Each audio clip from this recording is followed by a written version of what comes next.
నిన్న జరిగినటువంటి ఒక రియల్ ఎస్టేట్ టీం అంతరం కూర్చొని రియల్ ఎస్టేట్ ఎక్స్పాన్షన్ కోసం మాట్లాడే దానిలో జరిగినటువంటి సమావేశం. ఆ సమావేశంలో పార్దు అన్నటువంటి ఒక రియాల్టర్ ఇదంతా ఆర్గనైజ్ చేశారు.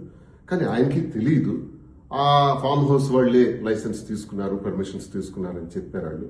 ఆయన అది క్యాజువల్ గా తీసేసుకున్నాడు. మరి కార్యక్రమాన్ని చేసిన తర్వాత మధ్యలో పోలీసులు 10కి ఇలా వచ్చారు. మేము 9:30కి అక్కడికి వెళ్ళాం. వాళ్ళు రావటం, అక్కడ చెక్ చేయటం, ఏవో బాటిల్స్ ఉన్నాయని, లిక్కర్ బాటిల్స్ ఫారిన్ ఉన్నాయని అని వాళ్ళు అడగటం, అవన్నీ కూడా చెక్ చేసుకోవటం. తర్వాత నన్ను కూడా వాళ్ళు చూడటం, చూసి సార్ మీరు ఇక్కడే ఉన్నారా, ఇక్కడ లైసెన్స్ లేదు, పెర్మిషన్ లేకుండా ఇది జరుగుతుంది కాబట్టి మేము రావటం జరిగింది, ఇవన్నీ సీజ్ చేస్తున్నామండి అన్నారు. That's all. చాలా మంది పుట్టినరోజు అక్కడ జరిపామని, డిసెంబర్ 11 మాదిరి పుట్టినరోజు కాదు, డిసెంబర్ 12 మాదిరి పుట్టినరోజు, ఇప్పుడు పుట్టినరోజు జరుపుకున్నాం. ఈ సందర్భంగానే మరి అందరికీ కూడా ఒకసారి మీ అందరి ఆశీస్సులు ఉండాలని ప్రతి ఒక్కరికి, ప్రజలందరికీ, 2 రాష్ట్రాల తెలుగు వారికి, దేశ విదేశాల్లో ఉండే ప్రతి ఒక్కరికి, తెలిసిన ప్రతి ఒక్కరికి కూడా నేను తెలియజేస్తున్నాను.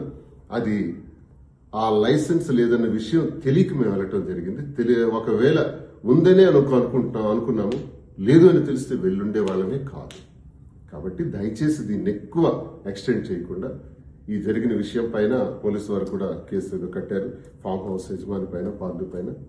సో ఎటువంటి అరెస్టులు జరగలేదు. ఇదంతా అబద్ధం, అభూత కల్పన అని ప్రతి ఒక్కరికి తెలియజేస్తూ, ప్రజల కోసం నిత్యం పనిచేసే వ్యక్తులుగా క్రమశిక్షణతో ఎలా ముందుకు అడుగేయాలనే దానిలో మేము ముందుంటామని తెలియజేస్తూ, ప్రతి ఒక్కరి ఆశీస్సులు, సహాయ సహకారాలు ఉండాలని కోరుకుంటున్నాం.